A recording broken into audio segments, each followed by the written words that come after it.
Amis internautes de Zahir Télévision, bonsoir à toutes et à tous et bienvenue au rendez-vous de l'information. À la une de l'actualité à Parakou, la cohabitation entre humains et animaux errants, chiens-bœufs, dans les rues crée des situations dangereuses et parfois tragiques, suscitant l'inquiétude des habitants.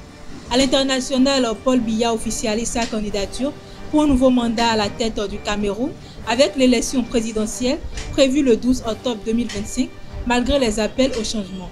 En sport, la sélection béninoise U17 de beach volley prépare activement les Jeux scolaires africains à Alger en stage intensif à Grand Popo sous la supervision du staff technique et du président de la fédération.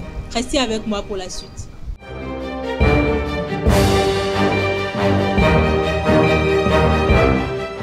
À nouveau, bonsoir mesdames et messieurs. Comme je l'ai annoncé tout à l'heure dans le sommaire, à Parakou, les rues ne sont plus seulement à l'homme. Chiens, chèvres et bœufs y règnent en maître. Une cohabitation dangereuse aux conséquences parfois tragiques. Éclairage dans cet élément de Mouidine Lawani Elvi Kongbeto. Parakou, village statut particulier du Bénin. Dans la région nord, c'est la vitrine, la ville capitale. Ville capitale, Parakou l'est aussi lorsque l'on évoque le phénomène de la divagation des animaux. Dans les rues, il y a autant d'animaux que d'hommes. Entre les deux catégories d'usagers, la cohabitation n'est pas toujours pacifique. Bovins, caprins ou canets, que sais-je encore, plutôt omniprésents, sont à l'origine d'accidents et d'incidents. Les victimes s'en sortent avec diverses fortunes. Les plus malheureux sont directement catapultés dans l'au-delà. En effet, les chiens errants et affamés, surtout eux qui pullulent et règnent plus que jamais aujourd'hui à Parakou, ne font pas dans la dentelle. Ils sèment panique, psychose et débandade au sein de la population. Ceci au nez et à la barbe des autorités en charge même de protéger cette dernière. Mais cela n'a pas toujours été le cas à Parakou. La population reste nostalgique d'un passé récent où les chiens qui prenaient le risque de la rue sont systématiquement traqués, capturés et mis hors d'état de nuire par des agents assermentés.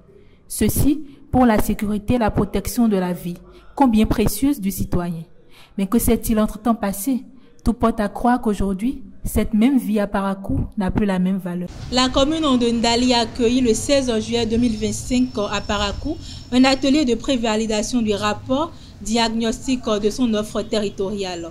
Organisé par la DECOB avec l'appui du programme Agora, financé par la coopération suisse, l'atelier a permis de recueillir des contributions pour financer le document.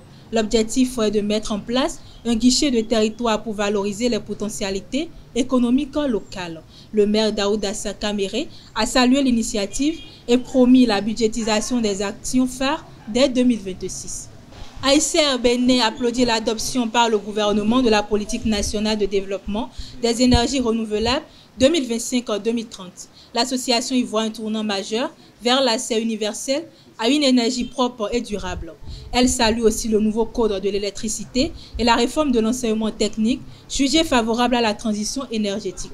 Hors de nos frontières, Paul Biya brigue un nouveau mandat à la tête du Cameroun. Son dossier de candidature a été officiellement déposé le 17 juillet 2025 à Élections Cameroun et les CAM à Yaoundé.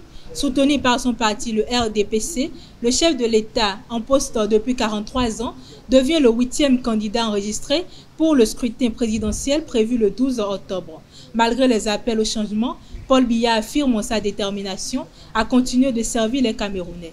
D'autres candidatures, dont celle de l'opposant Maurice Kanto, sont attendues d'ici le 21 juillet. Le premier ministre israélien Benjamin Netanyahou a qualifié de erreur la frappe ayant visé une église catholique à Gaza lors d'un échange téléphonique avec Donald Trump, selon la Maison-Blanche. Le président Trump a appelé Netanyahou ce matin pour discuter de l'incident. Le premier ministre lui a indiqué qu'il s'agissait d'une erreur israélienne, a précisé Caroline Leavitt, porte-parole de la Maison-Blanche ce jeudi 17 juillet. En sport, en prélude aux Jeux scolaires africains prévus du 26 juillet au 5 août 2025 à Alger, la sélection U17 de beach volley du Bénin est en stage intensif à Grand Popo. Sous la houlette du sélectionneur Diawal Tabé et avec l'appui de la préparatrice physique Dr Yolande Djivo, les jeunes volleyeurs affûtent leurs conditions physiques sur les plages béninoises. La visite de soutien du président de la fédération Ali Yaro a renforcé la détermination de la délégation à représenter fièrement le Bénin. Et pour boucler cette édition à Cotonou, les travaux de rénovation du stade René Pleven ont officiellement démarré moins de 2 semaines après leur validation en Conseil des ministres. Le chantier est déjà bien avancé, prévoit la transformation du site en un complexe multisport moderne. Gazon synthétique FIFA Quality Pro, aire de jeu pour plusieurs disciplines, tribunes réhabilitées, bâtiments modernisés et nouvelles infrastructures hydrauliques figurent parmi les réalisations attendues. Une initiative du gouvernement béninois pour hisser les infrastructures sportives à un niveau professionnel et soutenir la jeunesse. Mesdames et messieurs, merci de m'avoir suivi. C'est tout pour ce 13h et à très bientôt.